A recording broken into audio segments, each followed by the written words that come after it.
Hi everyone, thanks for joining us today for another live session. Today we've got some big updates about our latest release that we'd like to share. This has been one of our biggest releases in recent times. The engineering teams and teams across Speechmatics have been hard at work to get this out. So as well as the great functionality we're going to show you and talk to you about today, they've also managed to get some really good beta programs out the door as well, including Language ID, as well as their real-time SaaS service. If you are one of our customers and partners on the call right now, we'd just like to take this opportunity to really thank you for all your efforts and feedback through these beta programs. For today's session, we're going to have a few slides and then we're going to have a demo as well and to show you some of the new capabilities. There are two of us on the call today, so we'll do introductions first. Firstly, I'm the kind of character on the left hand side that's got no eyes and that's clean shaven. So I'm Damir Derd and I head up the sales engineering team. I've been with Speechmatics for a good few years now, and I really work closely with our customers and partners so they can get the best out of our evaluations, out of our technology, especially around integration and scaling. I'll hand over to my good colleague Stuart for a quick introduction. Hi, I'm Stuart, a product manager working with the speech and feature teams here at Speechmatics. It's great to meet everyone, and I've worked closely with the customers and Damir and Lee teams across the company to ensure we prioritize the most impactful improvements and features to be developed. So, moving on. Thanks, Stuart. And just a very quick agenda for today. First of all, we're going to start off with all the big language updates that we've got, including some new commercially available languages. We don't want to take all the focus away from our existing features and functionality, so we've had quite a few improvements that we'd like to discuss, including the custom dictionary and channel diarization. Number recognition and formatting is one of the biggest and most noticeable changes that we've got when you start looking at the raw transcription output. So we're going to take some time and talk to you about entities as a whole. And also linked to the entity formatting is some of our new endpointing that can be used within our real-time engine.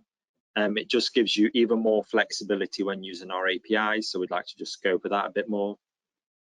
Near the end, we're going to do a demo to show you some of this new functionality in action, and hopefully we'll start to give you a bit of food for thought in terms of what you can do for your applications and your use cases. Unless I get carried away, the demo should be about 5 to 10 minutes, but hopefully it will be good stuff. Right at the end, we're going to have some time for questions. There is a questions box in your GoToWebinar. If you do have any questions while myself and Stuart are talking, feel free to enter them in and we'll get to them right at the end. So we're going to start with some of the language updates first. So language coverage and some of the accuracies that we're able to provide is just so key to our customers and partners. You're all aware that, you know, any accuracy improvement can really have an impact on some of your downstream activities. So take transcription editing as an example. You know, every few percent that you can save can actually reduce some of that post-processing time that you have just fixing up the transcriptions to make them even more perfect than they are with the Speechmatics engine. Another use case is automated live transcriptioning. You know, you want to be able to have a really good, accurate transcription to be able to have a more readable output for your end users, therefore providing better user experience. So at the latter part of 2021, we did a huge release where we started to introduce this whole enhanced operating point, and it was all around the self-supervised learning. We're not going to delve too much into it, but we do have some white papers that we strongly recommend you go and check out. But we introduced this operating point that the customer feedback has been absolutely fantastic in terms of what they've started to see with low quality audio or audio where there's lots of heavy accents. We've really started to do much better from an accuracy perspective with this enhanced operating point. And that last release, we kept our standard model very much similar from a performance perspective. However, this release, we've retrained all the language packs essentially from scratch, and for the second consecutive quarters, we've been able to uplift the accuracy across all 31 languages that we have. This comes down to really some of the automation pipelines that we have that allow us to quickly build and rebuild new language packs on a more regular cadence, just allowing us to give you value much sooner. So this slide that's in front of you, really what it's showing us is on the left hand side is the previous standard model compared to the new standard model. And on the right hand side, you can see the new standard model against the kind of previous standard model. So across the board, every single language has had an uplift, whether it goes from 1% all the way up to 20-odd%. Things like Norwegian, Danish, and Turkish have had a huge improvement across both the standard and enhanced models. So after the box, you should start to see that your accuracy is creeping up. We also are very aware that accuracy means many things for different customers.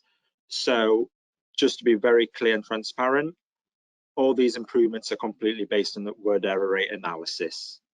And for those of you joining us on the call today, if you haven't had a chance to play around with our APIs, we do have a brand new portal, which is portal.speechmatics.com, where you can sign up and test some of these languages with some of your data, and you get some free hours. So check it out.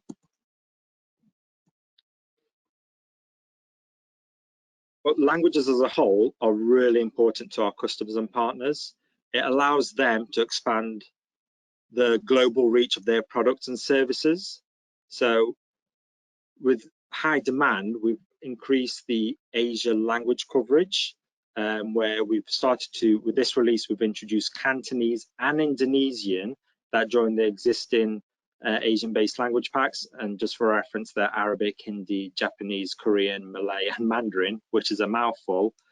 But this now means we've got a new 33 languages in total for you to choose from. Some of the main areas of interest that really drove the demand for these two languages were from our customers and partners that deal in the contact center, where they do things like quality assurance, compliance, and analytics. And they wanted to reach out into these kind of Cantonese and Indonesian speaking languages. Cantonese, it's mainly a Hong Kong dialect. It joins the Mandarin language pack, and we now further increase that Chinese speakers from a coverage perspective. Interestingly, it's a third widely spoken of the kind of dialect of the Chinese dialects, and it's got over 60 million speakers. And Indonesia, you know, it's one of the top 10 most commonly spoken languages in the world, with just under 200 million speakers. You can start to see why we introduced these two. These languages are available in our cloud service as well as our on-premise offerings. So do definitely check them out. They're available for you to use.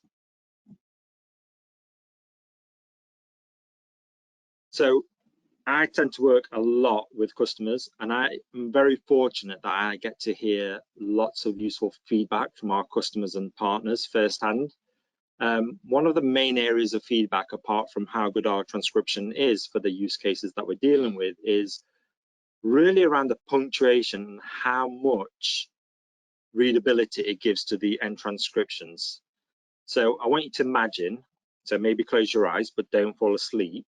I want you to imagine that you're reading out loud a paragraph that has no punctuation or bad punctuation. Imagine how difficult it would be to read for you. You wouldn't know when to take a pause or when to really take a breath, which coincidentally I've been told numerous times I need to do. But anyone listening to you could be confused about what you're really trying to say. So a while ago, when we first introduced something what we call advanced punctuation, we went beyond just having full stops in our transcriptions. We started adding exclamation marks, punctuation, commas, as well as question marks in 7 languages to begin with. However, with this release, we've now completely, for all 33 of our languages, we've got new punctuation models with more than half having more than 1 punctuation mark, which is actually quite impressive. So Cantonese and Mandarin, for example, they've gone from 1 punctuation mark to 5 punctuation marks. Arabic includes a backwards question mark, and Hindi uses the pipe symbol to represent a full stop. So we've really tried to localize the punctuation with the right language. It's all about the readability and how people perceive that transcript. And Japanese, we've added a comma. It turns out they don't have spaces in the output, so it's very hard to read without these commas. But going forward, what we've really managed to do is get to a position where we're able to, or we will be able to add additional punctuation marks for the other languages as and when they're needed. And before I hand over to Stuart, I really wanted to talk about two of our most commonly used features and with some of the improvements we've done there. So for the people on the call today, our custom dictionary functionality really gives you the power of adding your own words that's specific to you. So think about names, places, acronyms, abbreviations, specific jargon. It could even be product or service names that you want to be able to add to improve the likelihood of these words appearing in the transcript. Now, this is done on a per job basis, but it just means that we increase the likelihood. For the past few years, I've seen customers use the custom dictionary functionality in lots of different ways and scenarios, which have been very interesting.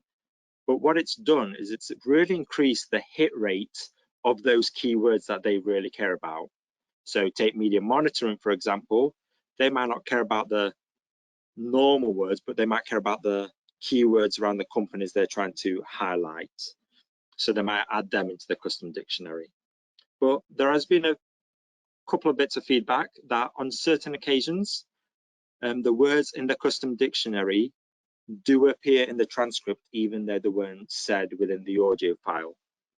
So this release, what we've actually managed to do, we've took the opportunity to look at some of the internal biases within the engine to provide a better outcome, meaning that we have less of these false positives around your transcription.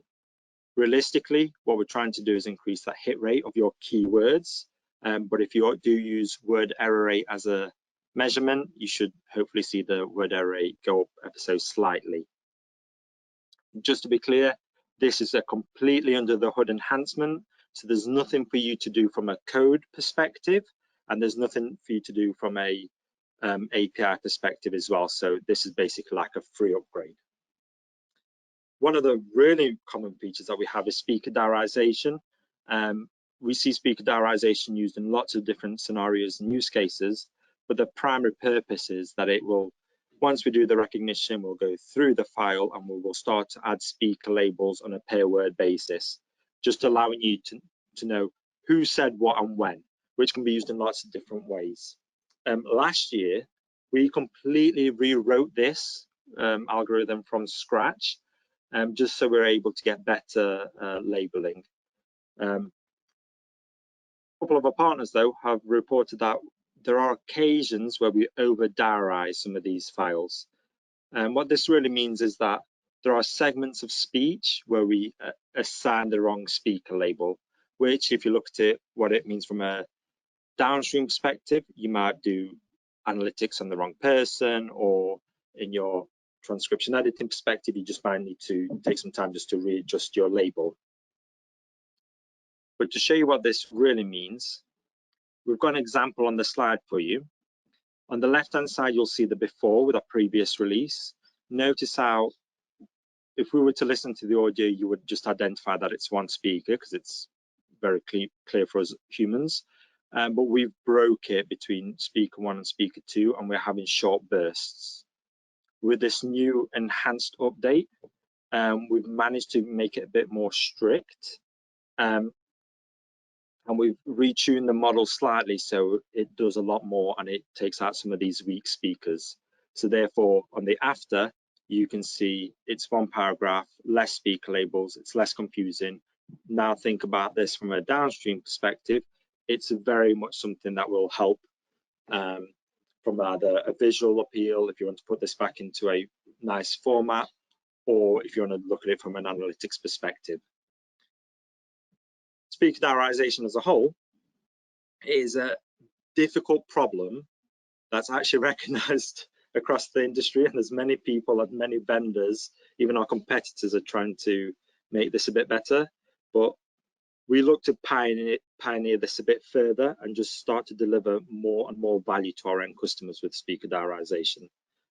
This is for batch mode only. I'm going to pass over to my colleague Stuart, who'll talk to you a bit more about the entities. Thanks, Damir. Yeah, I wanted to go through one of the biggest changes to this release. One of the things that you'll hopefully notice as soon as you look at some of this, where you have numbers, where you have dates. So this is something that we've actually been asked for by many of our customers as a thing to improve for the professional output of the transcription. We understand that numbers are really important for lots of different use cases, whether that's transcription for captioning or for analytics in, for example, contact centers. And it's our aim to provide consistent readable numbers to reduce the editing time required by manual transcriptionists, or also improving in automated analytics and downstream workflows. We've been working very hard and have actually managed to achieve a really great result, not only English, but also for another 10 languages. You may also hear about this kind of approach called inverse text normalization, or ITN. That is analogous to what we have here, where we're taking essentially the spoken form and giving it some formatting to provide a written output. You will hear that from competitors as well as in research. However, today I'm mainly going to focus around what it means for Speechmatics. It's actually easier to give an example how this affects a real-world transcript. And so you can see here on the left-hand side the output from our previous version from last year. And it clearly gets some of the numbers as digits, for example, the years 2022, 69 for the percent and 28 for the percent. But on the longer numbers, you'll see that they are output as words because it hasn't generalized those to digits. This can make it challenging to read quickly, especially for the captioning use case. On the right side, you can now see the update that was generated from the release we've done in March and is now available on SaaS as well as for all our on-premise customers. And you can see how much easier it is to read the date being formatted in a way that's readable, as well as the currency of the $15.7 billion. Hope you'll agree that actually it's much better output. So the team's been working really hard on this in the past months, and there were, as I said, 11 languages, and each of those have their own differences and challenges. Language is a complex thing. Now, but I wanted to highlight some of the areas we focused on during the improvements. This isn't everything we've done, but it's the main areas I think you'll find interesting. So we looked at cardinals, which are numbers such as 1, 2, 3, 1,000, decimals. And if you notice on the examples on screen, we actually apply some locale-specific formatting for the 1,000 separators. Here for English, it's a comma, and decimals, which are full stop. But in German, for example, which is another language we support, actually has a decimal is a comma, and a full stop is used for the 1,000 separator. So we've taken care and attention for those smaller details and made sure they're clear. For money, we support common currency symbols such as pounds, dollars, euros, and we keep the full currency symbol when it's spoken. For example, Canadian dollars, we don't convert that into the dollar sign, we actually return CAD, so it's clear and none of the meaning is lost. Dates and ordinals are things such as first, 51st, 71st. They're all a big challenge since there are a number of ways you might want to write a date or format it in the output. And also people speak dates differently depending on where they live and where they come from. For this reason, we wanted to keep all of the words spoken verbatim, ensuring that the ordinals and years are formatted to make it quick and easy to read without losing meaning. And then we have number sequences for customers who want to improve capture of things such as telephone numbers, account numbers, or credit cards. And we convert those to digits when we are detecting them. And this can be really useful in a call center use case. So I want to dive a bit more in detail as to what is an entity and how it might look. Just be aware that by default out of the box, you'll get the new formatted output as words, so you will get the benefit of the readability for free, but without any changes to your integration. We do now have a new configuration option called Enable Entities that is turned off by default. But when you enable this, you'll get additional metadata about any of the entities we have formatted. So looking at this example, you can see it's a date, and you'll see that the date is actually returned as an individual item in the transcript in the JSON, and it has the tag of an entity rather than a word. And you'll see that it actually includes a class, in this case date, and that's what the entity was formatted as well as the individual spoken words, in this case 20th of April 2022. So you can use that information to drive downstream workflows, or you can use it for making your own written formats for dates, for example. So how can I get access to this? How can you receive these updates? Well, we actually have this available for all deployments now. If you're already a customer, you can also check out the online portal that Damir mentioned earlier. The documentation is all available online. You can go to our website or scan the QR code here. I've listed out the languages that this has been supported in on the right side, so that you get an idea of whether the language you're interested in is supported. Something we want to progress as we go forward, but we're quite happy that we managed to cover a large number of languages in this first release. So I wanted to talk a bit more about our real-time mode and how it works with numbers and the slight extra challenge we see here. So real-time is when you're streaming audio in and getting transcripts coming back in a synchronous way. And in the scenario where you want latency to be the top priority, we allow you to set a max delay of, say, 2 seconds. That's the lowest at the moment we support, but it is very quick. And within 2 seconds, it's possible that a number will go over that boundary. So if you're having long numbers spoken, you may experience some issues where those numbers get split. And you can see an example of how that manifests in this slide here, where someone said, I invested $21 billion, and it comes out as I invested 20 and then $1 billion. As you can see, that changes the meaning of the transcript and can be problematic. But we want to offer a flexible product, and after feedback from a number of key customers, we have decided to create config to allow you to maintain the fixed delay mode, and that allows you to say, I want to prioritize low latency. And if you want to get any consistency that avoids having this split in the numbers, you will need to look to use the spoken words, which we do provide as part of the output. We believe that accuracy is really important, and we wanted to spend some extra effort in creating what we call the flexible max delay mode to address this issue, which is now the default. In this mode, any entities which are detected near the end of a segment that's about to be returned, we won't return them until the number is complete. So we therefore avoid splitting where possible. And you'll see an example of that in the demo that Damir will be doing later on. So that's all from me at the moment, and I'm going to pass back to Damir, and it's going to be time for his live demo. Thanks, Stuart. So yeah, today we're going to use our real-time engine. So you won't have to wait around to see some of the transcription happen and see the responses. That would be a bit too boring. So just to give you an overview, everything that we're processing or going to show you is on the single laptop that Stuart and I are basically sat on top of each other to share throughout this webinar. So we're using a single laptop. No data is leaving this particular laptop, and we're using the built-in microphone, so we don't even have any special equipment connected to it. Because the audience is quite varied from different industries and verticals, some being our existing customers and some not, and this demo will be a bit more generic, but might give you a bit of food for thought, especially how you can use numbers or what the number entities is all about. I'm going to switch over to our demo app.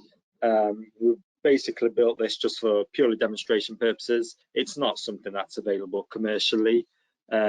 This particular app has got the benefit where it can talk to any of our engines, whether it's batch or real time.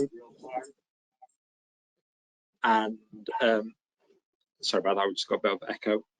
Nobody likes to hear themselves, especially me. But as we're going to do this live, we're going to select the voice transcription option. So just a bit of rules or housekeeping. On the right hand side, you'll see a bunch of options. All these things are available through the rich and flexible API that we have. There's only a few things I'm going to do. One, I'm going to use the English transcription. You wouldn't want to hear me trying to ramble in any of the other languages, and I don't want to embarrass myself. But with our global English approach, I'm also going to select the ENGB as the output locale. What this really means is it doesn't matter which type of speaker you are, the spelling will always be consistent to ENGB. We also have ENUS as well. This is helpful if you don't want any of your transcriptions to do post-processing. The other thing to note is, because I get a bit too excited, we're going to leave the filter profanities on, just so this application can filter out any unprofessional words that I may say, especially when we're being recorded. And the final thing that we'll note, we are going to use our standard operating point. I believe our engine is already world leading out of the box. There's no need to use enhanced at this point, in my opinion. So I'm going to start the session. And straight off the bat, when I start talking, what you'll start to notice is that words are appearing on the screen very quickly. And even though today's main focus is going to be about entity recognition and formatting, you'll notice that everything that we're doing in the background hasn't affected the performance of this engine straight away. So if you're already using our real-time engine, you won't notice a beat. Nothing will be missed in terms of how it compares to your previous versions, which I just wanted to highlight.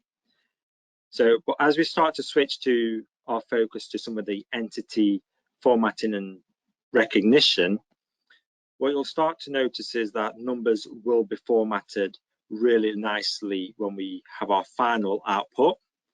And as a reminder, our engine is able to provide you two different types of output. One is the partial outputs, where it's this green text where you would use mainly for interactive applications, just to let the end user know that something's happening. And then that green text essentially turns into the dark blue text, where some of the Speechmatics magic really starts to kick in, and you get the punctuation, and you'll get the entity formatting and capitalization and everything else. It just makes it a bit more readable. But without any further ado, let me give you a real example. Damir Derd was born on 5th of May 1986, and his birthday is soon approaching. But anyone listening today, and that's generous enough, you can send him any birthday cards and wishes and presents to Unit 296 Cambridge Science Park, or you can send a text message to +44 799 07 91262. When I started to say that, I want to take all jokes aside and really focus in on, well, first of all, don't start texting that number. That is not real. I made that up. But what it's really highlighting is how easily and how presentable this number looks on screen. It kind of just pops out. The other thing that you can focus on is when I said Unit 296 Cambridge Science Park, I could have also said Unit 296. People say addresses slightly different, and the number in that address is quite important. So it's important that we represent it in the right way as well. But now I want you to really start thinking about some of the use cases that you may have with numbers. There's some applications, for example, that read a sequence of digits like I did with that fake telephone number, and you can start to create shortcuts in your application. For example, you could click on that number and it will open up the phone application to start dialing that particular person. More practically, some of our customers and partners, they don't want to do any post-processing of numbers upon retrieving that transcription, because it's actually quite difficult to do, but they want to be able to create really smooth workflows within the application for customer satisfaction. Another example, Could be if you're really wanting to redact any sensitive information, say you're in a contact center and you call record everything and you want to be able to redact credit card numbers or mobile numbers or any other sensitive information, just by the fact that we tell you that, give you that metadata and have 07377384692 as a mobile phone number, you can easily redact that from the actual transcription, so nothing sensitive is going out. So just something for you to consider. It really starts to take away some of these post processes and complexities away from you, puts it back on tools, but you just have a few switches that you can play with.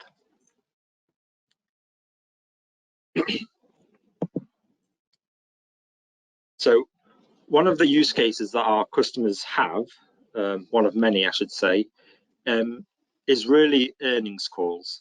An earnings call is very heavily based on numbers, where there's currencies and things with percentages. And that's really important, especially if they're wanting to caption it. So I'm going to give you a quick snippet of how some of the number formatting and entity extraction can work within an earnings call use case. What that will require is me just reading from a bit of a earnings call that's already been pre-made. Also notice that when I talk, I'm a quick talker anyway, but my pace is about to pick up as well. Luca Maestri expanded on Cook's message by providing concrete figures. He celebrated their record-breaking performance of $88.6 billion in revenues recorded for Q2, a 54% increase compared to the same quarter of the prior year. In greater detail, he dissected revenues by segment, attributing $47.9 billion of the quarter's revenue to iPhone sales and $16.9 billion to services such as App Store purchases, cloud services, Apple Music, and more. Citing a remarkable performance, Maestro shared how Apple returned more than $23 billion, including $3.4 billion in dividends and $19 billion as open market repurchase of Apple stock to shareholders during the March quarter. So apart from that being a bit of a tongue twister for somebody that doesn't like to read, your eyes should have automatically started to focus on these words. So look at the currencies where we talk about dollars, and even the percentage points. This straight away makes that a whole lot readable. If this was being broadcast live and we use this from a captioning perspective, anybody on that earnings call would just, from a readability point of view, would know exactly what's going on, because hopefully from that segment you would have realized that with the accuracy and the number formatting, the output was actually quite insane from a in a good way, obviously. I'm just going to clear this screen again.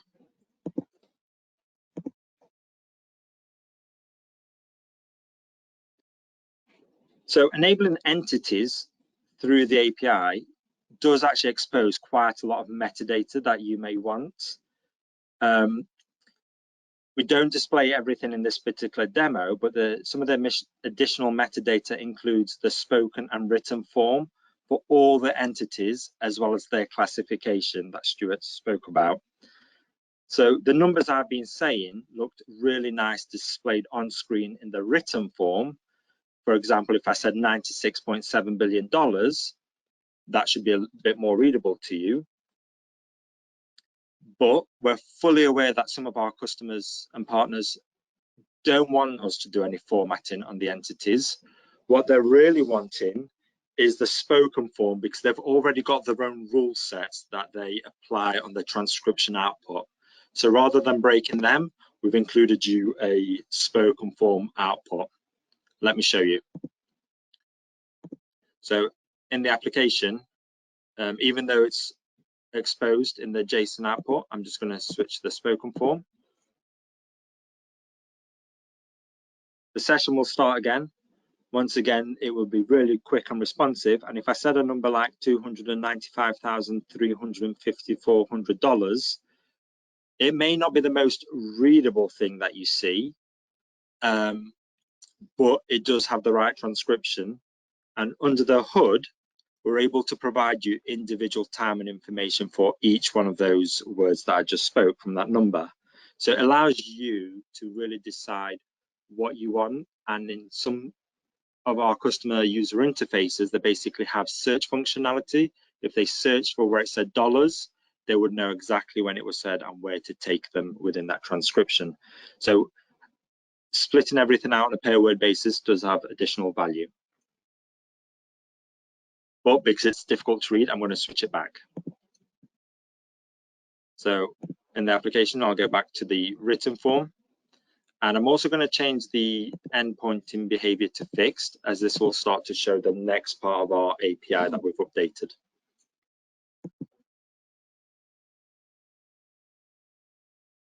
Stuart spoke about some of the endpointing rules and what we've done in this particular release.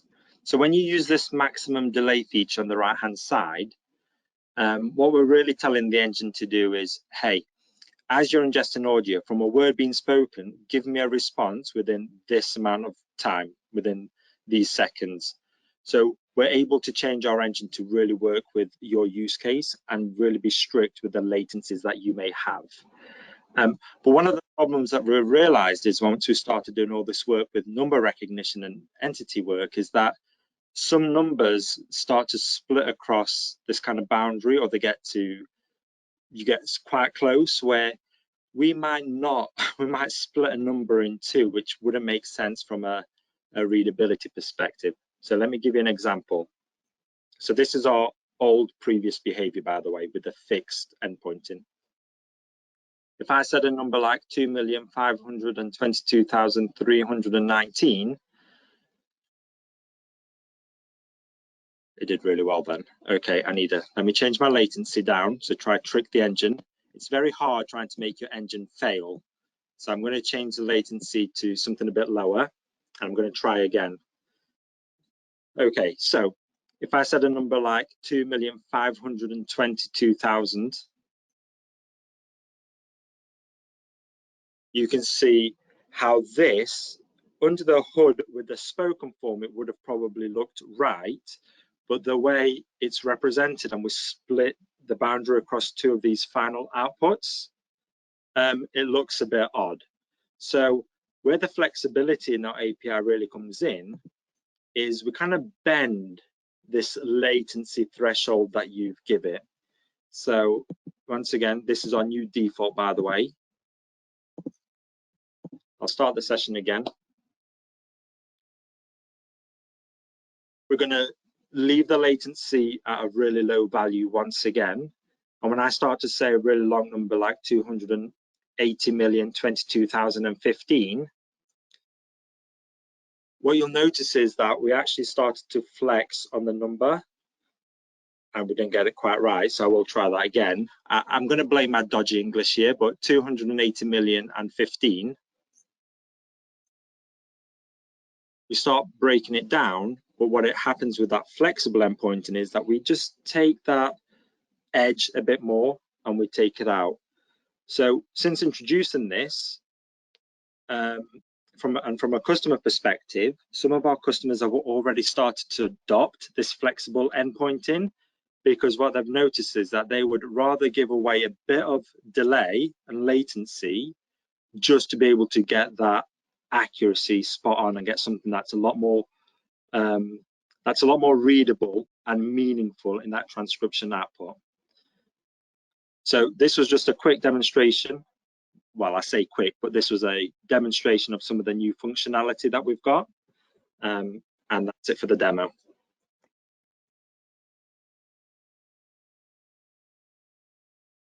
So there on screen, you'll be able to see the version numbers for the release. As well as this, we obviously have it available on our SaaS.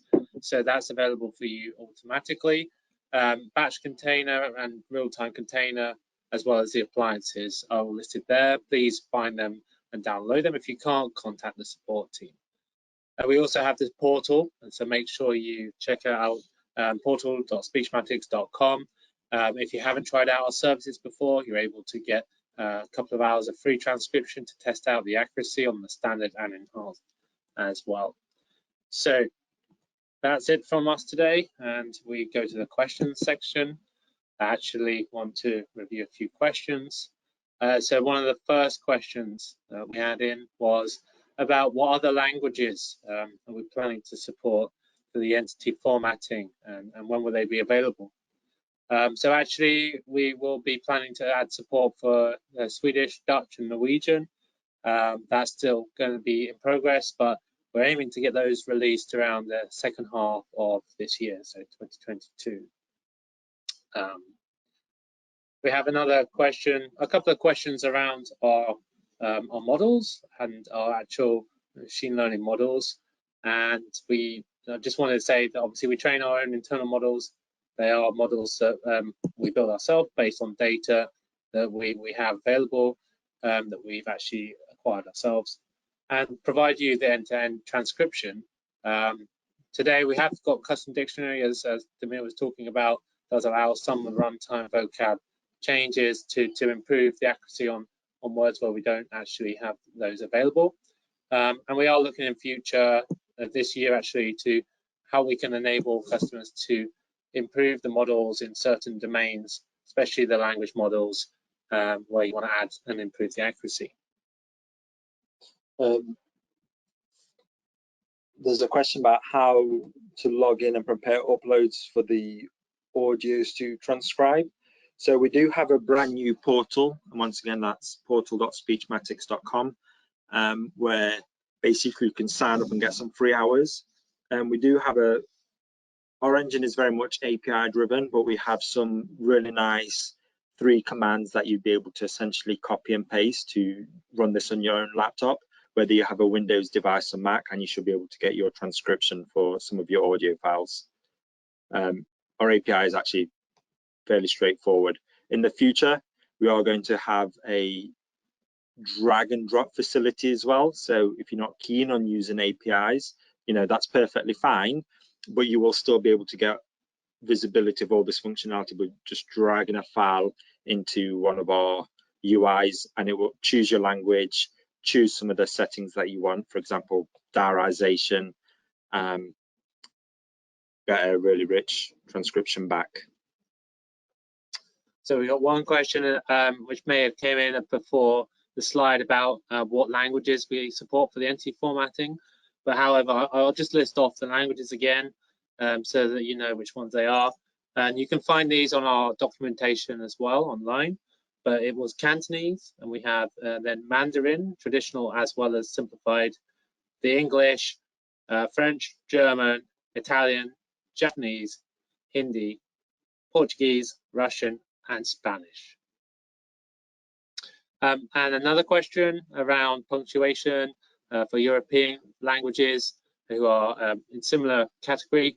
Now we've done the updates to our pipeline. We're planning to do further rebuilds and add in extended punctuation marks for more of our languages. So watch this space. We'll hopefully be working on that either this quarter or following quarter. Just to add, for the gentleman that asked that, I don't know if I'm allowed to say name live as we're being recorded, do reach out to us. I'd love to get a bit more of an understanding which European languages specifically you might be after, so we can make sure that our roadmap is adjusted accordingly. There's another question. We've answered that one. So there's a few questions. Language identification. I'll take that one. So the language identification, there's multiple parts to it, but our vision is that language isn't always just one language. We don't have people who speak only Spanish, or we don't have people speaking just French. And so we want to be able to understand what language is being spoken to be able to offer the best accuracy on transcription. So our first step in that journey is to look at finding the predominant language actually in a file. So take an audio file where you don't know if it's a Spanish file, it's a French file, or it's a Japanese file. You pass it through our engine and we'll be able to predict the actual language, and we'll then return you a language code that you can use to transcribe the file. But in the future, we want to look at more multi-language, multilingual transcription to enable workflows where in call centers or in broadcast you don't have a single language.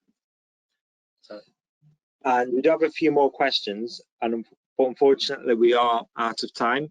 If it's okay with you, we do have a copy of these questions. We're going to get back to you in the next couple of days, if that's okay. We really do want to thank you for joining us today. We hope you are as excited about this release as we are. It's been a big one, especially from entity and language and accuracy improvements. But I think we can call it there. If you have any questions, you can always reach out to us. You've got your account managers, CSM team, support team, product team. There's multiple ways to talk to us.